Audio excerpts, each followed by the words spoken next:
I'm Rachel. And I'm Jessica, and this is All Things Sensory by Harkla. We are both certified occupational therapy assistants, and together with Harkla, we are on a mission to empower parents, therapists, and educators to help raise confident and strong children of all abilities. On this podcast, we chat about all things sensory, diving into special needs, occupational therapy, parenting, self-care, overall health and wellness, and so much more.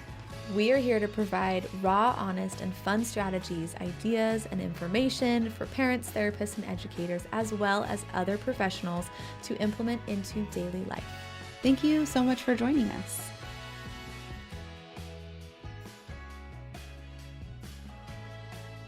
Hey everyone, welcome back to your favorite podcast, All Things Sensory by Harkla. I'm Rachel.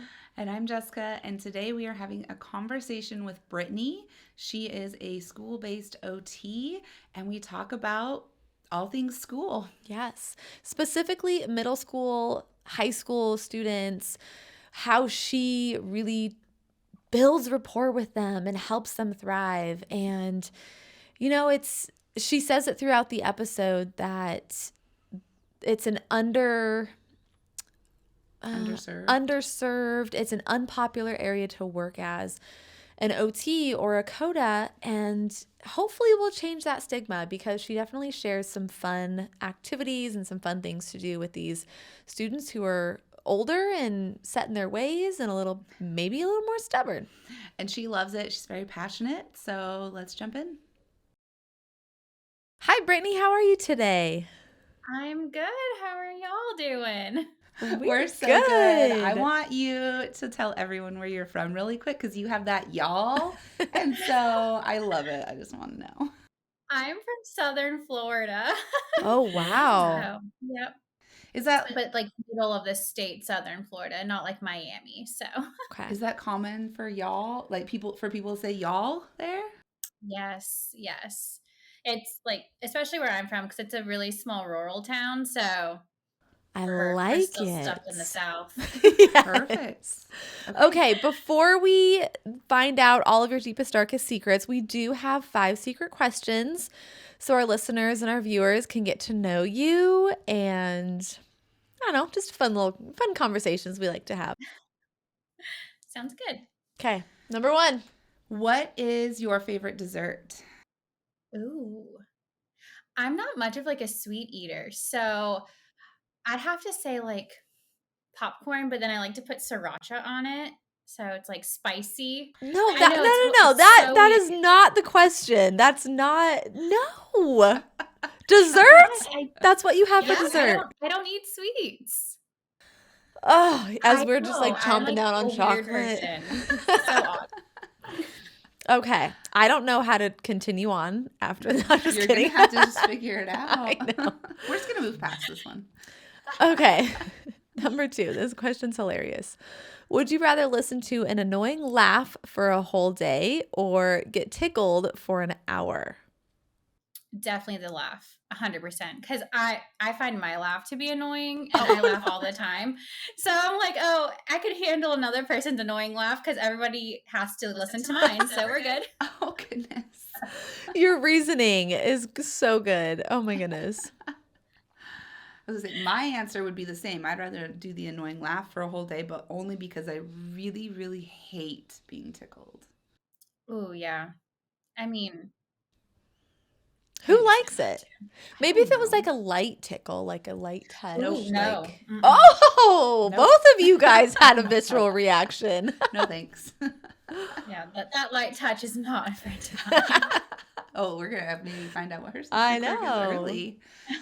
All right, next question is, what is the last song you listened to? Oh, what was it?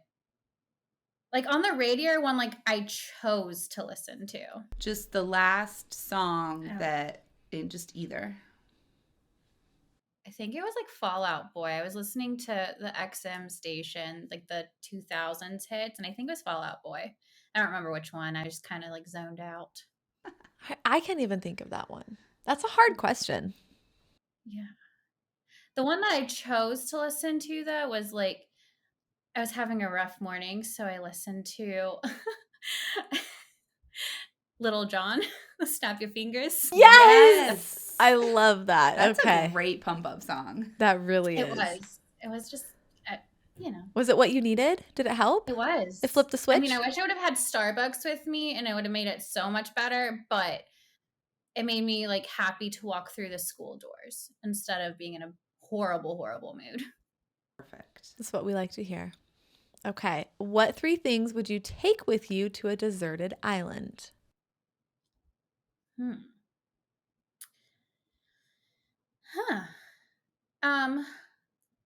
I think I'd take like my Yeti canteen so I could have water and it'd be cold. Okay. Thinker. We like that. Cold water's important. And then I'd probably bring a book. I don't know which one, but a book. And then I guess I'd bring like, I'd bring my husband and my daughter, but I guess they come Your together. family. They're a package deal. Your family, That's not 2, it's 1. Exactly. I love it. I love it. I like it. Yeah. So I'm like, when I wrote this question, Logan, my son, didn't even come into my brain. I mean, it could be vacation. You were thinking things, not people. Maybe if the question, who could you bring? What 3 people would you bring? Clearly, this shows people's priorities. Wait, now I'm curious what you would have brought. That's another conversation. Oh, okay. Off the record. Okay. Last question. What is your sensory quirk? Oh, light touch, 100%. Okay. I knew it. When the tickle thing gosh. came up, I knew it. Yep. Just even thinking about it makes me like cringe. So, does your hair bother you? My hair doesn't bother me, but it's like, I think it's because it's expected, especially when it's down. But if it's like a light touch and it's not expected, I get goosebumps and I just like, ugh. Like nails on a chalkboard feeling. Yes, like for sure. Gotcha. Yep. Okay, well, now that we all know your deepest, darkest secrets, tell us who you are, what you do, why you do it, all the beautiful. So I am Brittini Barnes, and I am a pediatric OT. I'm currently working in the school setting. I'm primarily at a middle school and a high school. I do still work outpatient, but very limited. And I still see mainly the high school and middle school aged kids. I think that's kind of where my heart lies. And I just love how sassy they are and how much growth you can see. So I am a mom and my daughter is 4. And she is so sweet, but so sassy. And she keeps me on my toes. Yeah. So it's fun. And then yeah, that's main things about me. Oh, I am on a local nonprofit Autism Awareness Non-Profit board, and we just had our first event this past weekend, and it was so much fun. So you're on the board of the me in a nonprofit. nutshell. You're on the board of a nonprofit. I am. Cool. That's really cool. You'll have to send us the info for that. I will. We're only on Facebook so far, so I'll send that to you. Perfect. Okay, so you work with primarily middle and high school students in the school setting. But when you do outpatient, who do you work with when you do outpatient? So I work anywhere from, I think my last eval was like a 1-year-old to, I think my oldest right now is 16. So I have that nice big range where my brain is going from, what do I do with the little ones again? To, oh, now we're working with the one that we're transitioning. Okay. The best way to keep your skills up, right? Yes. A little bit of everything. But you said that your heart is with the older kiddos. Yes. I love working with them.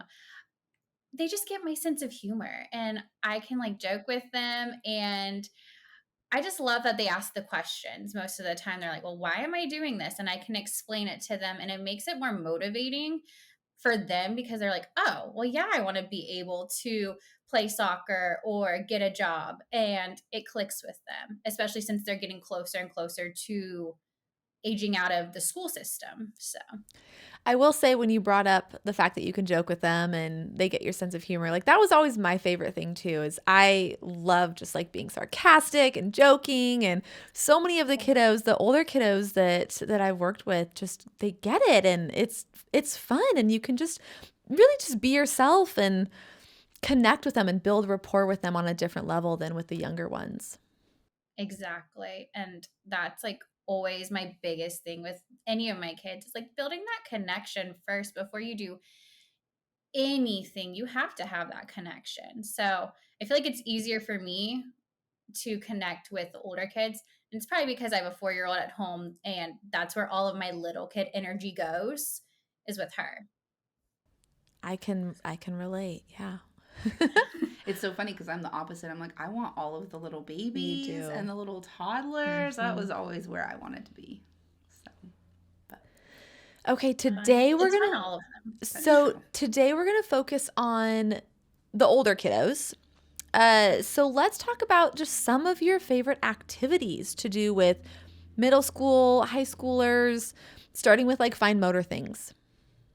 So, one of my favorite things to do, and I get a lot of flack for it, but not from the kids. I love to turn board games into like Kerplunk, Connect Four, like all the kids are games that you'd think for like maybe elementary school kids into something that the older kids can benefit from. Um, and I do get flack for it because they're like, they're big kids. They don't need to play games. I was like, I'm almost 30 years old and I love to play board games. Don't come up here with that kind of Yeah. negativity. So I love using the board games. This past week and into this week, I'm using Kerplunk because it's great for that fine motor precision and all like in hand manipulation skills. And I've been finding more so now that my high schoolers and my middle schoolers, they don't have good fine motor skills at all. Like wasn't like this a few years ago. So it's very interesting. Very interesting. It's probably another whole topic. It's a whole different topic that we could dive into. So I love using board games. I do use a lot of putty, and I try to make it fun and make it not as clinical because when they come to me, they're always like, "So what fun thing are we going to do today, Miss BR?" And I'm like, "We're going to play games. That's what we're going to do." So it's kind of like a nice little break from academics. Yeah. Yeah, well, you have to make it fun so that it's motivating for them, so that they're not like, oh man, I have to go to OT again. It's more like, yes, I get to go to OT. Exactly. I mean, I do have those other kids that are like, but it's okay. I'm still winning them over. Yes, Yes. it'll happen. It will. By the time they graduate, it'll be like, oh, I want to come to you now. Yeah. Actually, I liked that. So, how do you work on gross motor skills in the school setting with these older kiddos? So, I don't have a room. A lot of school-based OTs, especially at the middle school and high school level that I've talked to, don't have a designated space. Um, so I push into the classroom a lot, but with it being the middle school and high school, a lot of the times the direct students that we see face to face are in those, we call them SVE in my district. So where they are not on standards. So I can push into their classrooms and most of my kids are right there. So that becomes my treatment space. So I don't do a ton of gross motor, but when I notice like we need to work on balance or midline crossing and things like that, I will bring like my little stability disc and I use that for most of my activities. Um, so it's definitely more of a challenge at the middle school, high school level to work on gross motor, but I try to figure it out. I'm also at some of the bigger schools and not even just my state, but in the country. So I can't really necessarily go in the hallway or in the courtyard because it is just constant kids and staff. So things it's a like little bit a harder to sensory do. path or like a motor lab, those would be challenging in the area. Oh, for sure. Yeah. So gross motor is not as targeted, but our PT, she does a lot, and I tried to coordinate with her, but we're just so busy. She's at so many schools, so Oh, it's got to it's a be little tough. harder. That sounds like the life of a school-based OT. Yeah. Is that it's crazy. You're busy. You're running around everywhere. That's just how it is right now. Yeah. It is. It's fun, but it's definitely challenging. And then what activities do you use to work on the social emotional components at middle and high school?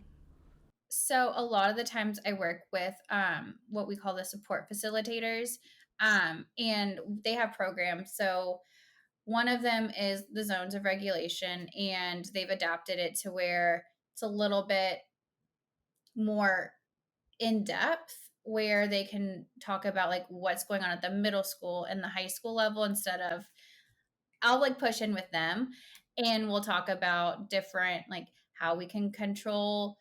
So with all of the social emotional, I do push in with the support facilitators. They do typically take the lead on that, and I'm just there to kind of like, oh, well, here's another idea, because it's typically we follow the IEP, and they're the ones that are doing the social emotional. I have valuable information. It's just I'm not that person at my schools. Gotcha. So takes the team approach, working all together. I like that. So what I'm curious about is like what a treatment session for you would look like. Like, can you kind of go through just an example treatment session in either a middle school or high school? Yes. So I typically push in. So I'll walk in and I'll greet everybody. And depending on like who I have to see, I'll pull the kids to like the side tables. Um, I don't have a lot of handwriting goals, but I do have a lot of functional get your thoughts to something goals. So whether it's handwriting or typing. So I like to usually start with like a fine motor like warm up. That way, when we're typing or writing, we can have our fingers ready. So I do a lot of like dexterity. Like I have something called the emoji challenge that I've made, and I do the emoji challenge where they have to like follow the sequence with their hands. And depending on the student, I try to do like either two different cards so that they're having to work and do different hand movements. Then I go on to either the handwriting activity, or if we're doing organizational skills, then that's the next thing. And then I try to do like a debrief at the end, like, so what did we do? So that they know, like, yes, we started with this, but what was the function of it? So we talk about like, we did the handwriting warm up, so our hands are ready to work. We go into, well, why were we working on a handwriting? What was the reason? Was it because we need to work on our spacing? Is it because you aren't on the line? Or with typing, are we not using both hands? So then I give them homework at the end to work on. And then at the end, because I am typically in those classrooms for an extended amount of time, I'll go talk to the teacher and I'll be like, hey, student A over here, we really worked on this, this, and this. Can you please try to follow through with that throughout the weekend until I see them next week, and we can debrief again. So that's kind of how I do with each of my kids. And then I follow the same pattern because they're like, I want to do that. So even if I'm not working on like handwriting with student A, they see student B doing it, then I'll like try to tweak it to, okay, let's do an organizational thing. And I'll turn my activity into that. So a lot of like on the fly chaos. Yes. I really like how you debrief with the student, though, to talk to them like, hey, this wasn't just playing or this wasn't just for nothing. There's a reason for it. And then, hopefully they retain that and understand that a little bit better to then be more independent with it in the future. I've had a few parents like email me and be saying, thank you. Now I know what we need to work on at home, because the kids have that now established pattern. And then the parents can be like, oh, so what was your debrief at home with Miss B?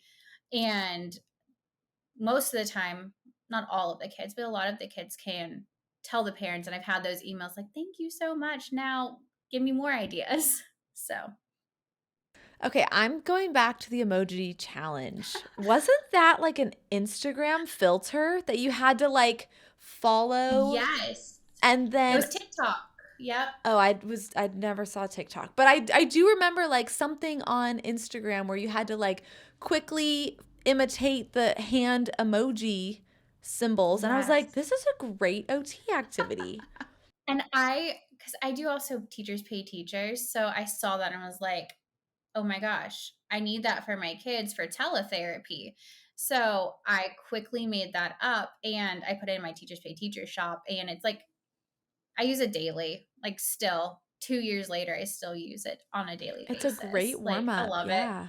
So That's awesome. That's what I that's was where I thinking got of. I my was like, oh man, I swear that's like I can't picture it in my head. I don't know if I ever it was saw a while it. ago. Yeah, It it's was been a a while while. it was ago. like a beginning of 2020, March 2020. Yeah. Yeah, when we were I all don't know. dying for things to do I on know. social Yeah. media. And teletherapy. Yeah. Before we dive into teletherapy, also, I was just thinking when you were describing, the session in the classroom, I was like, oh, you're doing all of the executive functioning skills with these kids. Is that kind of the main focus when you're with these older kids? That's my main focus.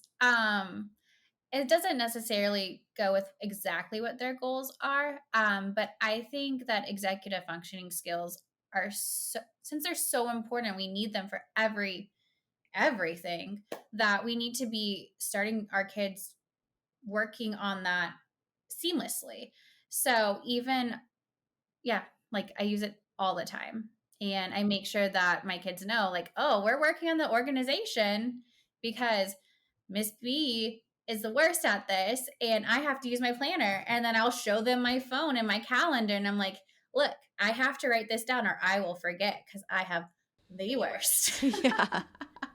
So, and they really enjoy that I'm a little self-depreciating or self-deprecating. And they're like, oh, well, that's why I need to do this. So I'm not like you. Oh, Thanks. goodness. Hey, however you build the rapport, right? Whatever works. Exactly. Whatever gets that buy-in. That buy-in, yeah, Mhm. exactly. Okay. All Now right. we can jump into Yes, let's teletherapy. talk about teletherapy. You probably started teletherapy in 2020, I'm assuming, with everyone else. Are you still doing teletherapy with clients? Kind of. Because I've stepped back from that outpatient facility, I will do some. We still do, like, through that company, we're still doing teletherapy, but because I'm working full time at the schools, I've just taken a step back. But I do see probably monthly 2 or 3 on teletherapy. Most of the times it's evals though, which that's a whole different ball game doing evals teletherapy. But I still keep some clients because I'm like, I want to keep my skills up because there's so many different new platforms that have come up since we began teletherapy. Like I use boom cards all the time, even with my students in person, but I still have those going. Like I still use those for teletherapy as well, but there's new websites and all of that. So Yeah. Okay. Let's talk about some of your favorite resources for teletherapy. So some of your like boom cards. What are boom cards? What are some of your favorite online therapy resources for teletherapy, and then like activities that you've created? okay, so boom cards are these like really fun interactive think like a Google or a PowerPoint presentation or one of those teachers pay teachers worksheets that you can do digitally. Like you can click and drag and drop, you can type in it, you can, and it's instantly corrected. So you can see if you have it correct or if the child needs to go back and work a little or redo it to get that correct feedback to go on to the next card. I love using boom cards. They're so fun. I use them a lot with my older kids because older kids are my jam. So even during teletherapy, I had a lot of those older middle school and high school kids. So I didn't have a lot of the little babies. But so I'd use like there's an escape room. That was a boom card. I know one of the OTs made this like great house, and we'd go through and do shopping and what we need to do for making our bed, like in sequencing. Another great website that I like to use was what is it called?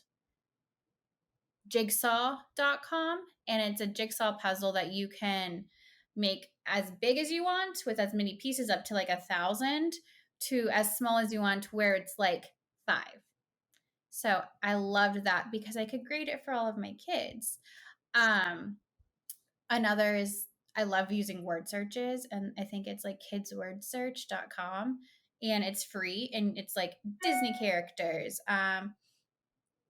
food, countries, anything that you have like interest in, you could find a word search and you can actually like drag and drop, and I'd screen share it so the kid could do it themselves to work on that visual scanning and all of that fun stuff. Like those are my top 3 go-to. I mean, I did like ABC Yaw and like the typingclub.com, but those are my top 3 because you can do so much with just that. And I mean, you know, as OTs and CODAs, we love the more hands-on sensory approach, but these sound like great tools to use for, you know, even outside of teletherapy. Mm-hmm.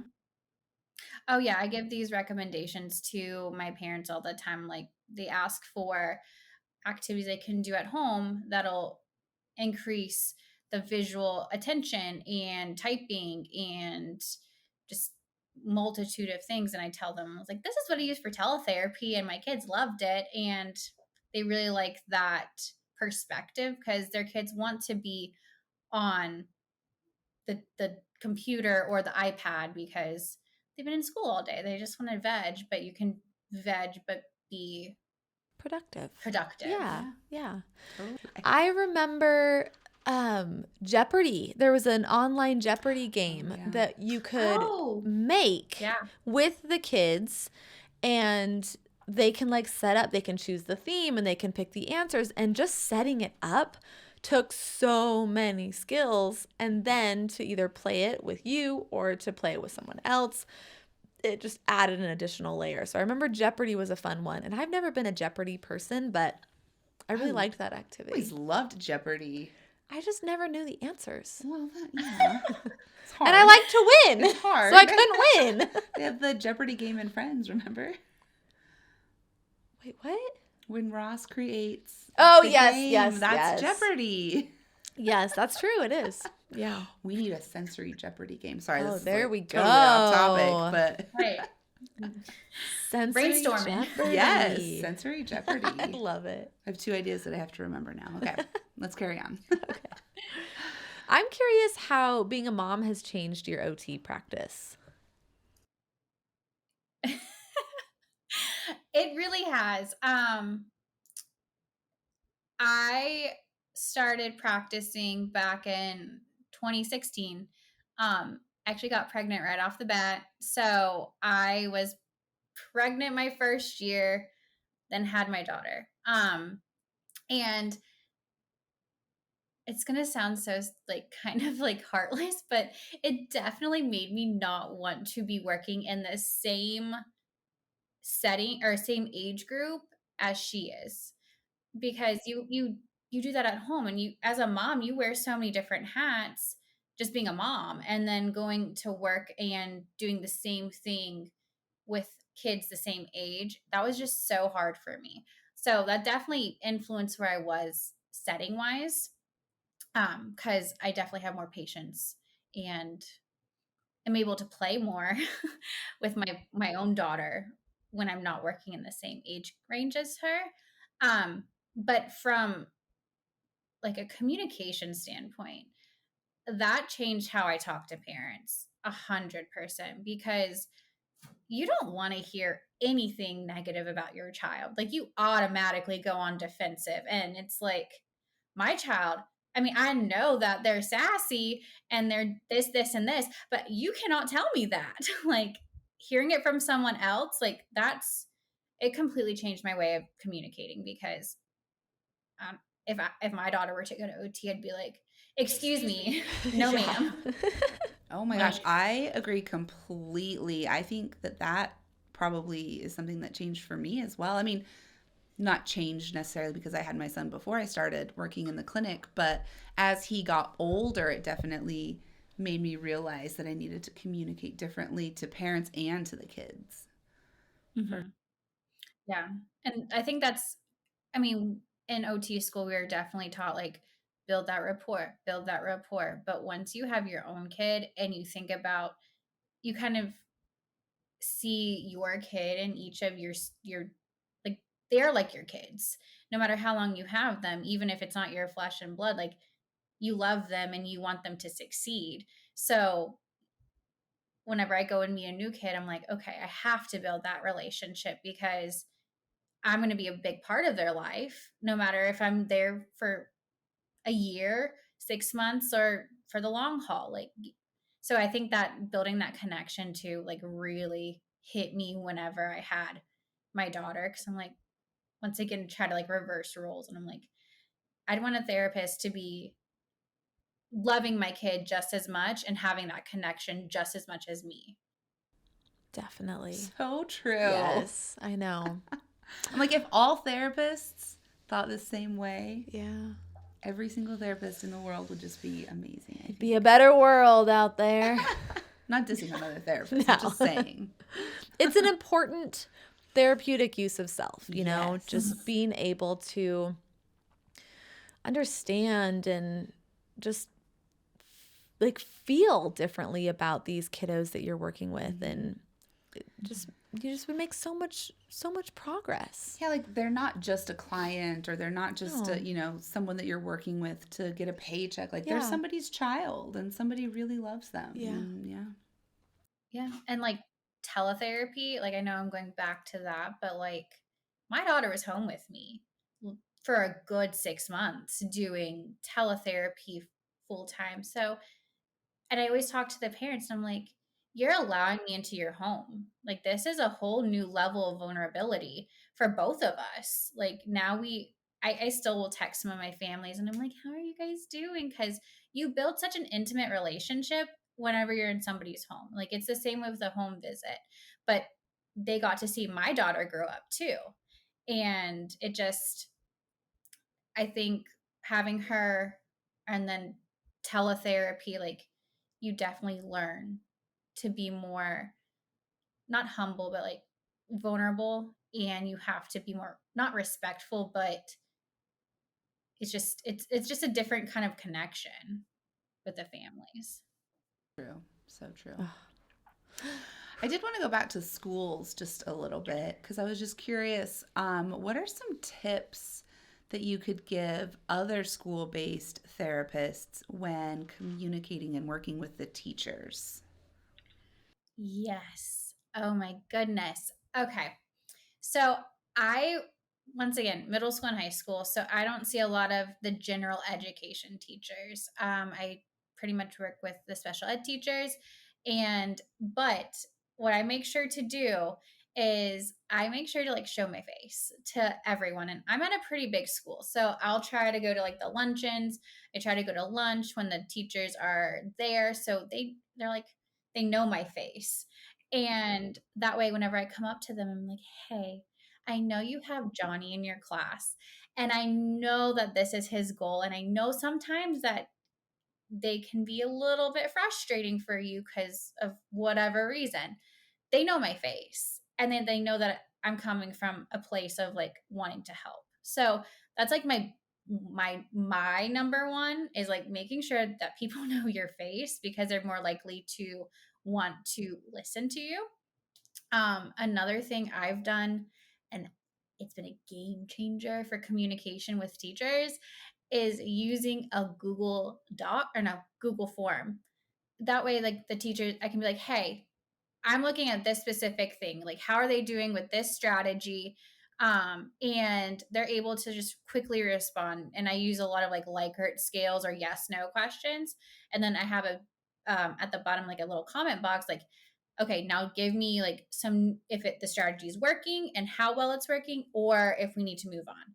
So it's able to give me a lot more in-depth information without having to try to figure out, hey, I know you're free on this period, but I have a student then, so let's try to reconnect at this time. So it takes a lot of that scheduling hassle out of it, because that is so hard to like get your teachers to sit down and talk, because they have so much on their plate. So much. I can't even fathom being a teacher right now.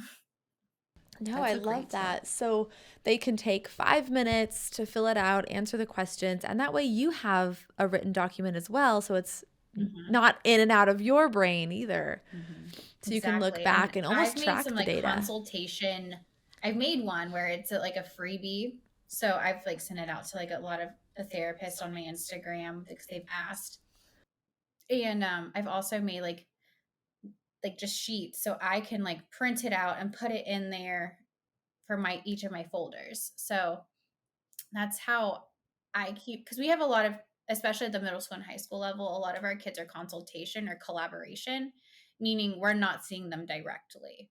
So that keeping that rapport up with those teachers, that's the way we see those kids. So Totally. Can you explain what push in is? I know we have a lot of parents listening who might not know what that term is. And maybe if their child is in OT services at school, it might help to have that explained a little bit. of course. So push in is when the therapist will go into the classroom and work with the student, either with what the class is doing. Typically, that's what happens like in an elementary school with like the general education classes. I did that a lot when I was working in elementary. I'd push in and during like writing time, and I would help and facilitate. Um, Now everyone's on a differentiated schedule for the classes I'm in, so I'm able to actually like pool the kids in the classroom. But pushing in to help in a certain area. So a lot of times, like PTs will push in during PE, and then So forth. Yeah. Yes. And then pulling out would be pulling them into like your own classroom, your own OT. Yeah, area, if you had a like a room. motor lab or groups, or pulling them into the OT room, those kinds of things. Do you feel like pushing in is more beneficial? My gut was yes, but sometimes it's not. It's like that. It depends on that student, because sometimes pulling out to learn the skill is so beneficial. Then pushing in to make sure it's carried over is what I used to do in the elementary. But now the pushing in all the time, like I do see a lot of growth. But I do see sometimes that my kids are very distracted. So it just depends on what you're looking at and how the kid is, because that distractibility is a huge portion of it. But I also am like, you're gonna have to pay attention in class no matter what, so we got to kind of push through that. Yeah. So That's a good point. I was going to ask, do any of your clients that you see in the classroom, do they receive outside OT services that you have like collaborated with their OT for certain things? I haven't. Well, not currently. At my old, like when I was working in pre-pandemic in the schools, yes. there was a lot more collaboration with therapists. But the area I'm at currently, a lot of people aren't doing outside services, or the wait lists are so long that they stopped during COVID and now they're just waiting to get back in. So there's not a lot of outpatient services going on, which is actually really devastating for the kids. So Oh, for sure. No kidding. For sure. I can't remember what my question That's okay. was. We'll do the next one. Yeah. What would you say is your biggest challenge with what you do? So this is like where my self-deprecating comes in. I am a hot mess. Like I'm chaos, like when it comes to like organization and all of that. So like staying organized and like even organized in a session, like that is my biggest struggle because I'm like, oh, we can do this, we can do this, we can do this, we can do this. I want to do all the things. And we can't. That's Rachel.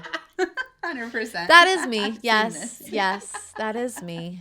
I like to think that maybe people don't know. They can't like look at me and be like, oh, this chick is disorganized. I like to fake it till I make it, but Jessica's the organized one. I bring some skills to the table. No, you're like it's not like you can't get things done. It's just I have a different route to get there, which I'm Yeah. sure you probably too. It makes Yeah. sense in your brain how you get from point A to point B and how you document and how you run your sessions. But if it was someone else looking in who was more organized, they'd be like, They're like, how? And you're like, makes perfect sense to me. What are you talking about? it's so funny because like one of the SLPs that I work like really close with is so organized and I like envy her. But I'm like, she looks at me like, what are you doing? I was like, it makes sense. Like I did this and I have my scrap piece of paper over here. And then I have the actual thing that I'm trying to like retrain my brain to use right here.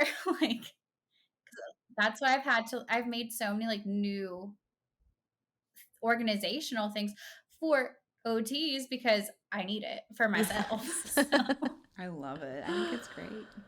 Oh, okay. it's Perfect. fun. So what's next for you professionally? You have a Teachers Pay Teachers account. What other things do you do? What are you working on? So it's In your really spare exciting, time. But so I am in the middle of creating like a course for just middle school and high school practitioners because it is such an underserved area. There's so much information and resources for like younger kids, but it's kind of once they get to middle school, they're like, what do we do with you? So kind of, and I'm in the middle of it, but I'm almost done. Hopefully by the end of this month, I'll have it like out and ready. But it's like gonna be a little workshop for middle school and high school OTs. Very Ooh, that's cool. really exciting. Well, the fun thing about this is that this episode won't launch until like the summertime-ish.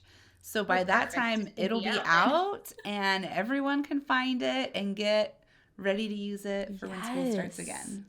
So that's That's perfect. exciting. And it's this gonna be is by May is like my Yes. deadline for myself. Oh, I was that's going to say, so this is the cool. motivation that you needed to get it done. Yes, it is because I'm like, I have got to get this done. I spent all spring break like staring at it and I didn't do it. Oh, 'cause oh no. It's spring break. spring Oh, break. no. That's That's what's exciting. next for me. So That's it's super exciting. cool. And Yes. I've started taking mentees. So that's been fun too. Awesome. Have you had any yeah. students?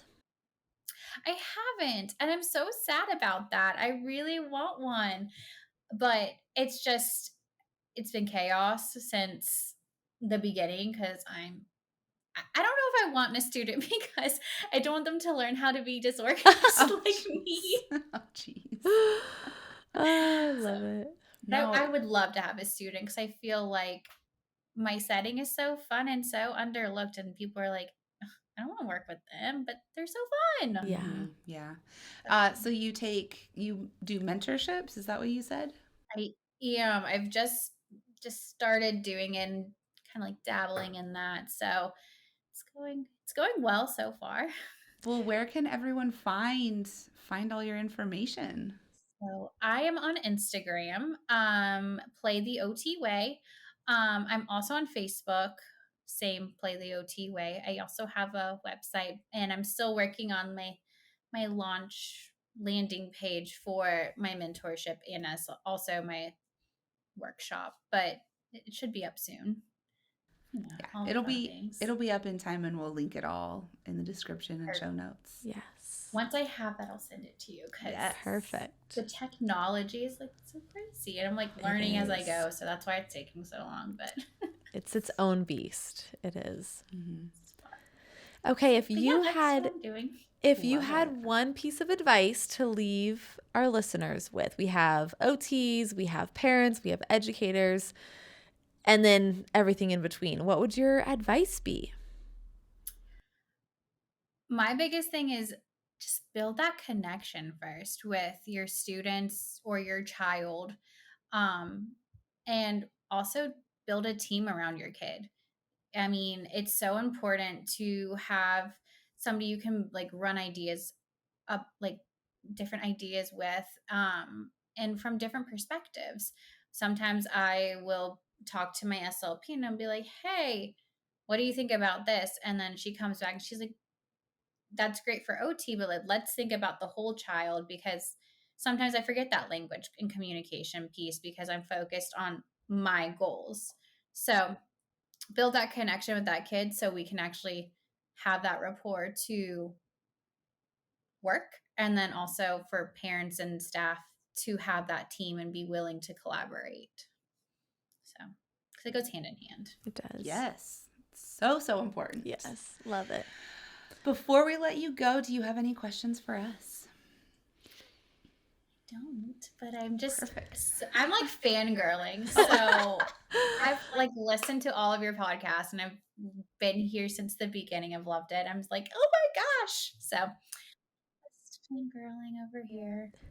Thank you. That's I'm excited to awesome. see this course that you're I throwing out. know. It is. so It's such a much super needed excited. area that's underserved. You're right. Mm-hmm. Thank you. I'm excited. So I think that's it. Thank you so That's much it. for spending the time with us and sharing all of your tips and tricks for middle schoolers and high schoolers. Yes. of course. Thank you for having me. Yes. yeah. So go follow Brittini on Instagram. She's at Play the OT Way, right? Play the OT Play Way. the OT way. Play the Yep. OT Way. Yep. Check out her new course that should be launched by now. We're recording this in April. And by the time it launches, It's going to be out into the world. her course should be ready. This So is her push to finish I it. know. So if you are serving the middle school, high school populations as a therapist, definitely check that out. Check out her Teachers Pay Teachers account. She has a ton of resources there as well. Her Instagram account is also super helpful and fun. So lots of resources for you to learn about. Let us know that you watched this episode. So take a screenshot of if you're listening on podcast platform or if you're watching us on YouTube, take a screenshot and post it to your social media and tag us at All Things Sensory Podcast. Yep. If you are listening or watching us on YouTube, make sure you subscribe and like this video. There's so many ways now. If you're listening on the podcast, please take a minute and leave a review. Those are so helpful just to help us reach more clients, not more clients, to reach more parents, more educators, and Everyone. just everyone who needs this information. When you engage with our content, it helps us just find more people. It's true. Yeah. Yep. All right. And we're out of here and we will talk to you and see you next week. Yes, all the things. We'll be here next Wednesday. Thank you so much for listening to All Things Sensory by Harkla. If you want more information on anything mentioned in the show, head over to harkla.co/podcast to get the show notes. If you have any follow-up questions, the best place to ask those is in the comments on the show notes or message us on our Instagram account, which is at Harkla_family or at All Things Sensory Podcast. If you just search Harkla, you'll find us there. Like we mentioned before, our podcast listeners get 10% off their first order at Harkla. Whether it's for one of our digital courses or one of our sensory swings, the discount code SENSORY will get you 10% off. That's SENSORY. Head to harkla.co/sensory to use that discount code right now. We are so excited to work together to help create confident kids all over the world. While we make every effort to share correct information, we're still learning. We will double check all of our facts, but realize that medicine is a constantly changing science and art. One doctor or therapist may have a different way of doing things from another. We are simply presenting our views and opinions on how to address common sensory challenges, health-related difficulties, and what we have found to be beneficial that will be as evidence-based as possible. By listening to this podcast, you agree not to use this podcast as medical advice to treat any medical condition in either yourself or your child. Consult your child's pediatrician or therapist for any medical issues that he or she may be having. This entire disclaimer also applies to any guests or contributors to the podcast. Thanks so much for listening.